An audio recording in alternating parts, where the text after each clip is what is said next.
los mecanismos reguladores. Entonces tenemos aquí que empezamos con el hígado, hay un aumento de la producción de los vasodilatadores, esto nos lleva a una vasodilatación arterial esplánica, lo cual va a tener un impacto a nivel sistémico. Entre ellos vamos a tener una hipovolemia central asociada a una caída de la presión. Aunado a esto, se va a activar todos los sistemas de compensación a nivel renal, que son diferentes sistemas, entre ellos el sistema simpático nervioso, el cual se puede relacionar neuroendocrinamente con la activación de la vasopresina, y la activación del sistema renina-angiotensina-aldosterona. El producto de estos mecanismos de la regulación es la retención de sodio y agua, la cual tiene como objetivo expandir el volumen plasmático. Pero ¿qué es lo que va a ocurrir? Que dentro del contexto del paciente, como esta actividad está exacerbada y va a estar al máximo en la mayoría de los pacientes, lo que va a provocar es que va a existir una expansión constante y permanente del volumen. Tal vez el paciente con cirrosis sea la máxima manifestación de tener el sistema renina-angiotensina a tope, a todo lo que da, que incluso le gana a las aminas exógenas, o sea, a ese grado llega a ser el sistema renina-angiotensina tan poderoso. Entonces los pacientes se van a encontrar retroalimentándose en esta parte. ¿Qué es lo que pasa? Que el exceso de agua y asociado al exceso de sodio va a provocar las famosas efusiones, entre ellas la citis. ¿Qué pasa cuando yo agarro y manejo la citis a través de una paracentesis? Lo que voy a provocar es un aumento en la formación de linfa, un aumento de la presión capilar esplánica, lo cual obviamente en el contexto de la hipertensión portal me va a exacerbar el aumento de la producción de los vasodilatadores y puedo volver a cerrar el mismo circuito. Sin embargo, este aumento de la presión capilar esplánica también la puede dar como consecuencia, la misma hipertensión portal. Por lo tanto, en ambos sitios, ya sea de una forma retrógrada o anterógrada, yo voy a tener una formación exacerbada de la citis. Pero estoy hablando solamente de una de las tres serosas más importantes del organismo, porque también puedo tener el mismo evento y es la misma explicación, los derrames pleurales y el derrame pericárdico en este contexto. Y eso es lo que se conoce como citis cirrótica, simplemente es la citis derivada de esta vasodilatación generalizada que puede o no estar llena de triglicéridos además. ¿Qué se hace con esta citis cirrótica? Bueno, el tratamiento involucra la restricción de sodio, ya vimos por qué, no dar AINES, y esto es algo que repasando esta diapositiva, recordé que no les di esa parte de lesión renal aguda. Los AINES lo que hacen en términos, digamos, generales, es inhibir las prostaglandinas. Entonces, recordemos que la vasodilatación de la arteria aferente del riñón, del glomérulo, se dilata gracias a las prostaglandinas. Entonces, al momento de que nosotros damos AINES, bloqueamos el efecto de esas prostaglandinas y por lo tanto no se puede vasodilatar la arteria aferente y comprometemos el filtrado glomerular. Bueno, por eso están contraindicados también aquí, porque si no, lo que voy a provocar es un síndrome hepatorrenal, o bueno, antiguamente llamado hepatorrenal. Bueno, también está contraindicado no dar IECAS o ARAS por la misma razón, pero no porque afecte la arteria aferente, sino por la eferente. Ustedes recordarán que, por ejemplo, la arteria eferente se vasoconstriñe para mejorar el filtrado glomerular, pero esa vasoconstricción está mediada por la angiotensina 2. Si yo doy IECAS o ARAS, bloqueo el sistema renina-angiotensina y lo que hago es que evito esa vasoconstricción de la arteriola eferente y por lo tanto comprometo también, a través de otro mecanismo, pero comprometo también el filtrado glomerular. Bueno, se han hecho reportes que a veces este tipo de ascitis basta el reposo en cama para que la ascitis disminuya y son procesos, digamos, oscilantes, intermitentes. Si no, viene la restricción de líquidos, no dar más de 800 a 1 litro de agua al día en el paciente. Y si el paciente además se encuentra con hiponatremia, entonces tendríamos que tratar la hiponatremia solamente si es sintomática y es grave. El uso de diuréticos también es muy útil en este tipo de pacientes, sobre todo cuando hablamos en el contexto de esta misma retención hídrica. Generalmente damos una combinación entre espironolactona y furosemida por los diferentes mecanismos de acción. Antes de dar uno o la combinación de diuréticos, está recomendado hacer el famoso reto de furosemida, que también lo pueden hacer ustedes en pacientes hospitalizados. ¿En qué consiste? Vamos a dar 80 miligramos de furosemida vía intravenosa. Hay diferentes protocolos, hay de 120 y de 200, pero bueno, uno sencillito es dar 80 miligramos por vía intravenosa y esperamos un incremento del sodio urinario a 750 milimol en 8 horas. Es decir, después de que dieron el bólito, a las 8 horas hay que recolectar una muestra de orina y pedir los electrolitos séricos. Obviamente tenemos un basal. Si vemos esta respuesta la consideramos positiva y podemos ahora sí iniciar la respuesta con los diuréticos. ¿Qué es lo que ocurre muchas veces? Que si el riñón no está funcionando o el paciente es un paciente con resistencia a diuréticos, pues no nos sirve dar este tipo de manejo, nos estaríamos demorando mucho en el tratamiento. Una vez que hemos decidido que vamos a dar combinación de diuréticos, la forma más sencilla de iniciarlo, y esto lo pueden dar, insisto, ustedes, es dar una dosis, la primera dosis de espironolactona a 100 miligramos al día. Y ya posteriormente se va tipando, tenemos hasta una semana para tipar la espironolactona, llegando a 2 miligramos vía oral al día. Podemos utilizar otras alternativas si es que el paciente no tolera a la espironolactona, como la amilorida, pero la verdad es que es muy difícil a veces de conseguir y tiene otros efectos adversos, no como la ginecomastia en la espironolactona, pero puede tener otros efectos adversos. Y el objetivo es al final es asociar a la espironolactona el furosemide, que también podemos iniciar con dosis de 40 miligramos al día hasta llevarlo hasta 160. Hay algunas guías que incluso manejan proporción entre la espironolactona y la furosemida. Realmente la evidencia de esa proporción es muy débil, pero el objetivo era contrarrestar los efectos adversos de un diurético con los efectos adversos del otro diurético. Básicamente es lo mismo. Pero vaya, como el cuerpo no lee libros, muchas veces esta forma de tipar la tenemos que hacer con el monitoreo de los electrolitos séricos. Entonces, a final de cuentas, el objetivo es lograr la asociación entre los dos diuréticos y mantener la monitorización electrolítica constante. Una de las metas de este tratamiento diurético es la pérdida de peso con base al agua. Entonces, tenemos que pesar diario a nuestros pacientes e incluso en algún momento recomendábamos medir la circunferencia de cintura para ver la disminución del líquido de ascitis. El objetivo es no perder más de 0.5 a 0.7 kilogramos de peso al día. Una pérdida mayor puede ser incluso perjudicial para nuestros pacientes. Y tal vez el tratamiento con más evidencia, con más utilidad, sobre todo para evitar tratamientos tan intensivos y con muchas recaídas, es la derivación portosistémica intrahepática transyugular. Es una derivación muy, digamos, en técnica muy sencilla, pero la verdad es que poco hecha muchas veces por los clínicos, incluyo medicina interna. Entonces tal vez deberíamos estar pidiendo más de este tipo de derivaciones. El hospital tiene todo para poderlo realizar sin ningún problema. Unas indicaciones para este tipo de derivación son 3 muy, muy puntuales. Número 1, la persistencia de las hemorragias por varices, sobre todo resistentes al tratamiento, la citis grave resistente a tratamiento, o bien la presencia de hidrotórax hepático resistente a tratamiento. Los derrames pleurales masivos también se pueden considerar. La técnica es la colocación de una endoprótesis. Ahorita la vamos a ver cómo se realiza la técnica en una de las ramas de las venas hepáticas hacia la porta con el objetivo de disminuir la presión. Se tiene que lograr una monitorización de los niveles de sodio, sobre todo para saber si realmente está haciendo su trabajo o no, y obviamente también considerar el contexto clínico del paciente. Las complicaciones más frecuentes de este tipo de tratamiento es, como estamos brincándonos, digamos, en la poca función o la función residual del hígado, pues corremos el riesgo de desencadenar encefalopatía hepática en un 20 hasta en un 30% de los casos. Otra es la infección, pero como ustedes saben, también las redes venosas y sobre todo las hepáticas tienen un objetivo contundente, sobre todo en la protección del resto del sistema para evitar infecciones sistémicas. Y bueno, al hacer este tipo de puentes, pues también nos lo estamos saltando. Entonces la presencia de sepsis o infecciones es bastante común. Y como complicación directa del procedimiento está la restenosis de estos stent que se van a colocar. Pueden ser por trombosis, pueden ser por algún otro, por disfunción del mismo stent, incluso pueden ser meritorios a reparación o incluso a trombolisis si es necesario para rescatar la derivación. Bueno, aquí tenemos la técnica.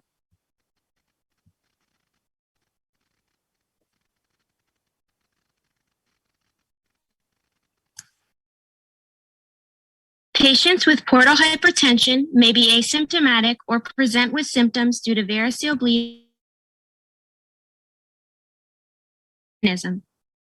Variceal hemorrhage can occur most commonly at the gastroesophageal junction and result in death.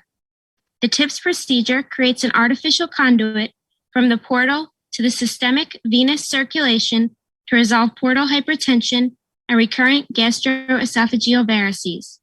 A small incision is made in the neck to access the internal jugular vein. A guide wire, followed by a sheath, is advanced into the internal jugular vein, ending in the right hepatic vein. A catheter is advanced over the wire into the hepatic vein. After the wire is removed, indirect pressure is measured using a balloon at the tip of the catheter. Once the catheter is removed, a long curved needle is placed through the sheath and thrust through the wall of the hepatic vein and adjacent parenchyma into a major branch of the portal vein. A portal venogram is performed via the needle to confirm proper placement. A wire is advanced through the needle. After the needle is removed, a pigtail catheter is advanced over the wire. The wire is removed. Direct pressure is measured in the portal vein to check for a significant gradient. The wire is placed back into the portal vein and the pigtail catheter is removed. A balloon catheter is used to dilate the tract between the hepatic and portal veins. The balloon catheter is removed and the sheath is advanced over the guide wire. The stent is advanced through the sheath until it is in proper position, at least 2 centimeters into the portal vein. The sheath is removed and the distal 2 centimeters of the stent in the portal vein expands. The ripcord is pulled slowly to open the stent. Portal vein pressure is checked to make sure it has lowered. Everything except the stent is removed. This stent routes the portal flow directly into the hepatic vein, bypassing the liver.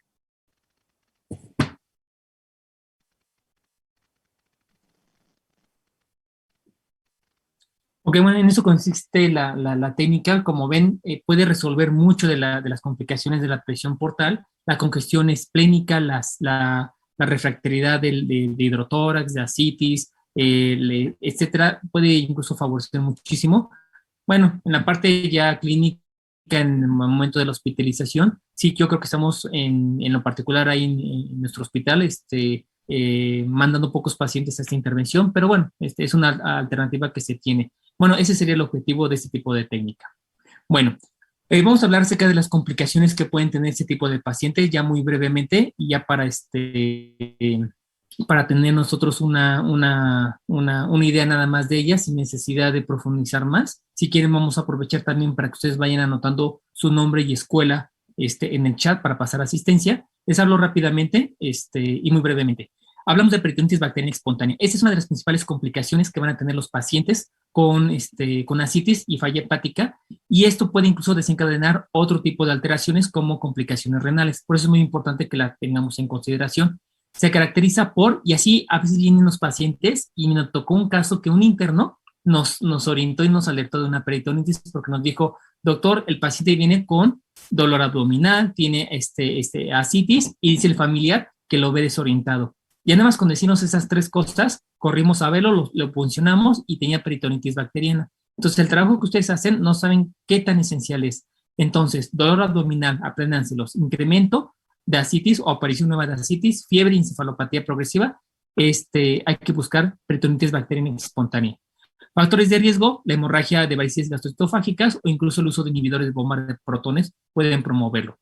¿Qué vamos a hacer una vez para evaluar ese tipo de patologías? Por la paracentesis. Entonces, podemos encontrar hasta leucocitos mayor de 500 células, pero el criterio es encontrar de estas 500 células más de 250 de polimorfonucleares.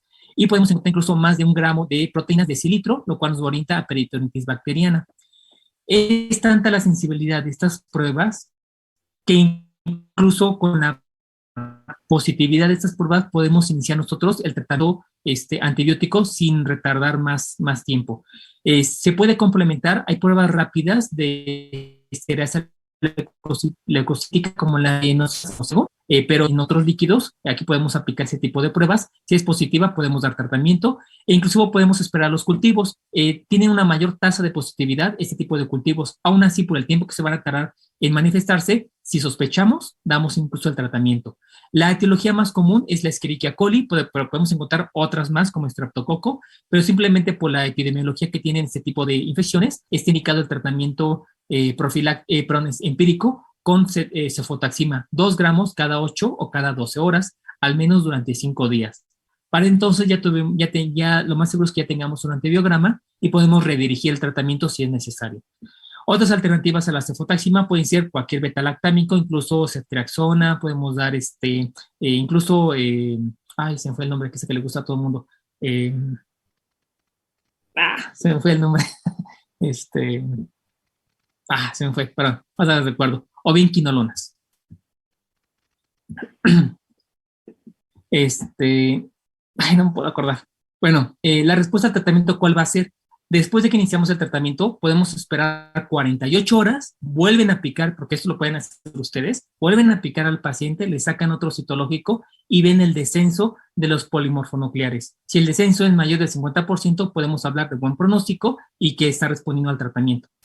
Pronóstico malo que sería, desafortunadamente asociar una peritonitis bacteriana en el contexto de un paciente con hepatopatía aumenta muchísimo la mortalidad. En los pacientes hospitalizados aumenta hasta un 30% la duración de la hospitalización y puede llegar incluso a una mortalidad a un año hasta 70%. 30% es mortalidad en la hospitalización, 70% mortalidad como paciente ambulante, pero con un solo evento, entonces aumenta muchísimo.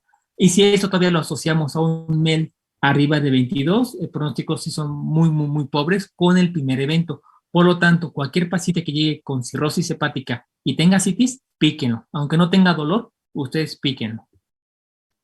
Nada más, píquenlo bien. Bueno, síndrome hepatorrenal es otra complicación también, aparece en el 10% de los sujetos con cirrosis avanzada. Y hablamos aquí de, no sé si se acuerdan cuando vimos lesión renal aguda, no se los comenté, no se los comenté a ustedes. Es una lesión renal aguda en el contexto de cirrosis hepática. Esa es básicamente la definición. Una lesión renal aguda en el contexto de un paciente con cirrosis hepática. Por lo tanto, los criterios son los mismos. El aumento de los azuados, sobre todo por el incremento de la creatinina, o la disminución del filtrado glomerular, o también la caída del filtrado glomerular, o la caída del volumen urinario. Entonces, cualquiera de esto, ya podemos determinar que tiene lesión renal aguda, pero en el contexto de una hepatopatía crónica. ¿Cuáles son los peros? Que tenemos que descartar que el fracaso renal no se deba por otra cosa y que sí se la podemos adjudicar directamente a la hepatopatía. Esto es bastante difícil y sigue habiendo mucha controversia, pero bueno, en la última lectura que hice, todavía lo manejan así. Tengo que asegurarme que no existe uso de fármacos nefrotóxicos que me estén provocando este fenómeno de hiperazoemia. También tengo que buscar que no existan lesiones renales evidentes, como por ejemplo infecciones o uropatías obstructivas, por ejemplo, y que el paciente se encuentre hemodinámicamente bien, porque obviamente un estado de choque provocaría lesión renal aguda también. Si yo veo que no hay nada que explique la lesión renal aguda, entonces puedo adjudicarle que ese aumento de creatinina y disminución de los volúmenes urinarios se debe a la vasodilatación esplánica y a la vasodilatación sistémica que produce la cirrosis. Clínicamente, ¿cómo se va a manifestar? Vamos a tener oliguria, hiponatremia y disminución de la concentración de sodio en la orina. Y podemos echar mano, insisto, de los biomarcadores de lesión renal temprano. Por ejemplo, el uso del Enegal. El uso del Enegal, en términos generales, está como entre 15 y 25 nanogramos mililitro. Bueno, pónganle una media de 20 nanogramos mililitro. Entonces, si tenemos nosotros un síndrome hepatorrenal, sube hasta 5 veces su valor normal, puede llegar hasta 110, 115 nanogramos mililitro. En las nefropatías crónicas, como enfermedad renal crónica, no están tan altos, está como al doble del valor normal, entre 40 y 50 nanogramos. Entonces, ustedes pueden pedir Enegal y si ven que está entre 40 y 50, el paciente es nefrópata crónico. Si el paciente tiene 20 o menos, su riñón está normal.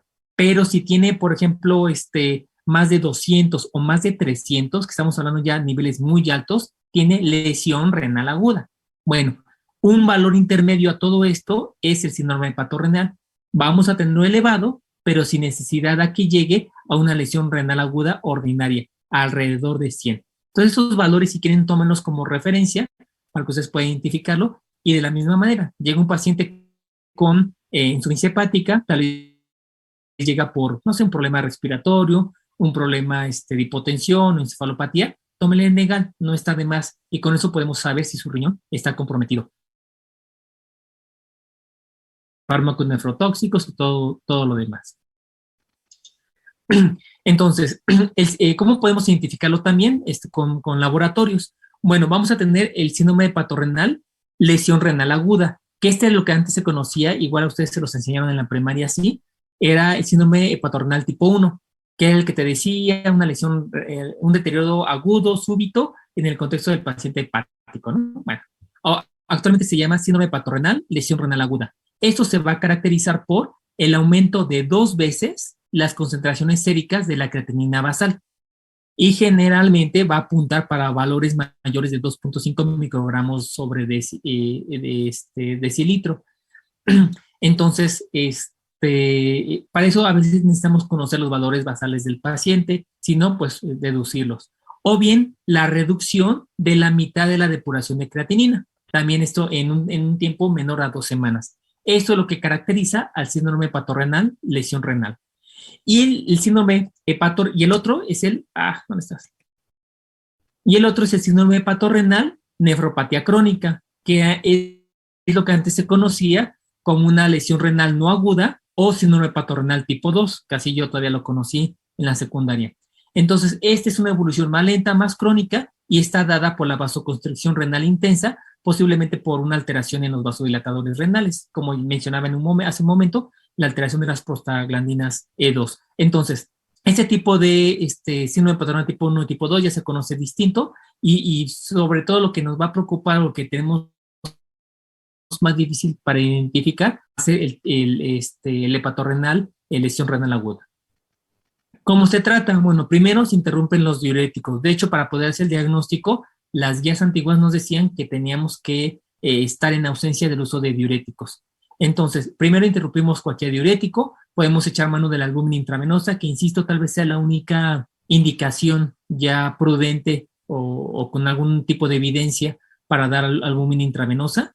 Y podemos echar mano de los vasoconstrictores. Estos sí son muy importantes. La midodrina, por ejemplo, es un vasoconstrictor vía oral que se puede dar 3 veces al día en 7.5 miligramos, asociado a ocrótido con muy buenos beneficios. El problema es que es muy difícil de conseguir la midodrina aquí en México. Ya hay, creo que 7 distribuidores, pero no lo venden de venta libre ni por farmacia. Hay que contactar al distribuidor directamente.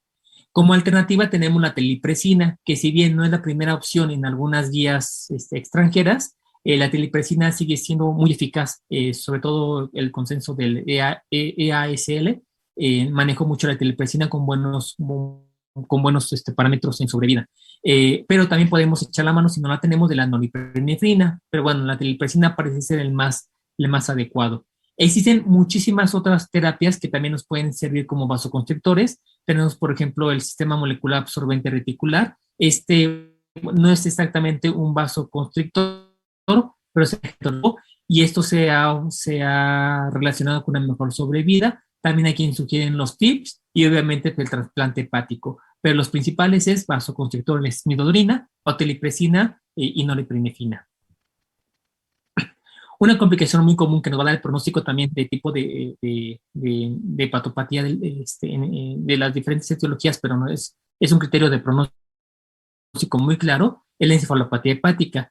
Existen como 4 hipótesis teóricas acerca de la encefalopatía hepática. Hay muchos, de falsos neurotransmisores, el metabolismo del amonio, mercaptanos, hay muchas hipótesis, pero bueno, se considera que es multifactorial. Sin embargo, la función del hígado es importante y se considera que el hígado es incapaz de detoxificar las sustancias nocivas, sobre todo de origen intestinal y por sangrados, debido a su disfunción hepatocelular, y que esto, favorecido por los cortocircuitos portosistémicos, es lo que hace que este tipo de metabolitos tengan una vida más larga y, por lo tanto, alteraciones neurológicas. Aún así, el metabolismo del amonio a nivel cerebral también está muy controvertido y son hipótesis. Realmente existe pocos modelos que podamos nosotros entender para saber cómo se desarrolla la encefalopatía. Pero bueno, en términos generales existe y incluso han relacionado, ahí les puse la mutación de la región promotora del gen de la glutaminasa, sobre todo la que se produce a nivel renal, porque esta, irónicamente, su presencia aumenta el riesgo hasta 5 veces, el riesgo relativo de desarrollar encefalopatía en pacientes con cirrosis, curiosamente, ¿no? Pero bueno, son cosas que han encontrado, lo más seguro es que sea multifactorial. ¿Cómo lo vamos a ver? La principal manifestación de la encefalopatía antes del ectoriodo de conciencia y de las funciones mentales superiores es la inversión de del ciclo sueño-vigilia. Esa es la principal. El sujeto toda la mañana está dormido y en las noches no puede conciliar el sueño. Esa es la principal manifestación y hay que decir a los pacientes que cuando se lo presente tienen que acudir con su médico porque se están descompensando. Posteriormente vienen todos los deterioros cognitivos, intelectuales y demás, hasta los estados de conciencia llegando al coma. Y bueno, es el estado de conciencia el que le da la clasificación a este tipo de complicación. Entonces podemos tener confusión leve en las primeras etapas, somnolencia, estupor y coma. Y podemos utilizar diferentes recursos en SCORE para su determinación. Me voy a ir un poquito más rápido. Uno de ellos es SONIC, que es un espectro de evaluación y de alteraciones neurocognitivas en la cirrosis, que prácticamente busca si se encuentra clínicamente o se encuentra subclínicamente la encefalopatía. En la parte de arriba de azul vemos una categorización común de este tipo de clasificaciones, y abajo podríamos ver el equivalente del SONIC, básicamente. Todos terminan en estadio 2, 3 y 4, prácticamente en ellos no hay evaluación, pero en lo que antes se conocía como normal o mínima encefalopatía, actualmente podemos considerarla como una encefalopatía no determinada. Sí está presente, pero clínicamente no está tan exacerbada. Y bueno, aquí menciono aparte de la encefalopatía hepática, otra teoría es el edema cerebral, por ejemplo. También se edematizan los astrocitos y obviamente acompañan a una disminución del consumo de oxígeno, más aparte las moléculas reactivas del oxígeno, más además modificaciones del RNA y sobre todo, y más la disfunción inmunológica. Todo esto en conjunto causa encefalopatía. Entonces es bastante difícil su etiología. Sin embargo, los factores en resumen son edema cerebral asociados a amoníaco, la hiponatremia, el uso de benzodiazepinas y las citocinas van a provocar encefalopatía hepática en términos generales. Los factores precipitantes son los que ven en pantalla, básicamente hemos mencionado la mayoría: hemorragias, estreñimiento, alcalosis, una paracentesis que provocó hipovolemia, las infecciones o las derivaciones portosistémicas. El diagnóstico generalmente es clínico, pero aquí sí quiero, bueno, y por ejemplo se pueden hacer algunas pruebas con apps, ya hay apps, y uno de ellos es un juego que ustedes seguro lo han hecho, la famosa prueba de Stroop, y bueno, se pueden complementar con neuroimagen. Las pruebas de Stroop es la que te dicen que menciones, tú abres tu aplicación y tienes que decir el color independientemente de lo que esté escrito en la palabra. Entonces lo que se busca es que el sujeto pueda discriminar. Un sujeto puede agarrar con encefalopatía, con cirrosis, abrir su aplicación, hacer este juego y si lo reprueba, poder acudir al médico porque está presentando un dato de encefalopatía. Chicos, les voy a pedir que se conecten otros 5 minutos ya para finalizar ahora sí la sesión, pero es que me falta ya dos o tres diapositivas y quiero tener enfermedad cardiopulmonar avanzada y sepsis.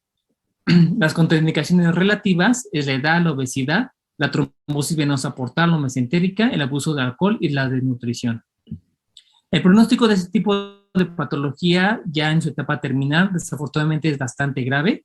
El pronóstico es de una mortalidad casi 5 veces más que la población en general. Los dos escalas que se tienen que aprender para poder determinar el pronóstico es el Child-Pugh y el MELD. Prácticamente un MELD arriba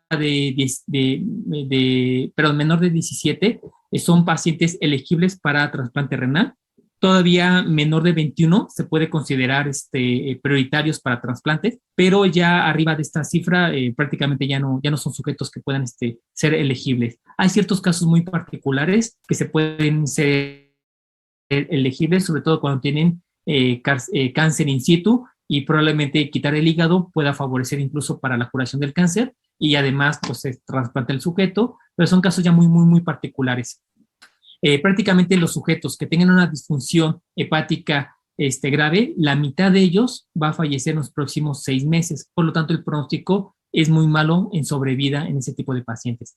¿Cómo identificamos una disfunción hepática grave? Y esa también la pueden hacer ustedes. Rápidamente es con albúmina sérica menor de 3 gramos, bilirrubina mayor a 3 miligramos, la presencia de ascitis, encefalopatía, caquexia y al menos un evento de hemorragia de tubo digestivo alto. Los sujetos que tengan estas 6 ya se considera disfunción hepática grave y el pronóstico es malo a corto plazo. ¿Cuándo vamos a hospitalizar a los pacientes? Cuando vengan con complicaciones. Solamente. Cada vez que un paciente tenga alguna de estas complicaciones, hablamos de insuficiencia hepática crónica descompensada, hemorragia, encefalopatía, deterioro de la función renal, hiponatremia, infección o hipoxia grave. Automáticamente una de estas ya el paciente se tiene que hospitalizar, y se los comento y se los dejé así de claro para que cuando roten por el servicio de urgencia se les toca estar en filtro, no baten por el gusto de batear. O sea, si les son aficionados al béisbol como el presidente, pues váyanse a un campo de béisbol, agarren un bat y baten ahí, no en el servicio de urgencias. Estas son las indicaciones de que sí o sí un paciente hepatópata se tiene que hospitalizar. Ok, muy bien. Pues eso sería todo nada más. No sé si alguien tenga alguna duda o alguna pregunta. Por ahí me preguntaban si las presentaciones las voy a prestar o algo. Probablemente sí. Si lo considero, se lo subo a un Drive en Meet, en Google. Igual ahí les subo las pláticas para que las puedan consultar. Muy bien, si no hay dudas o preguntas, chicos, entonces les agradezco su atención. Perdón por la sesión maratónica del día de hoy, pero un tema bastante amplio y lo traté de resumir lo más que pude. Chicos, que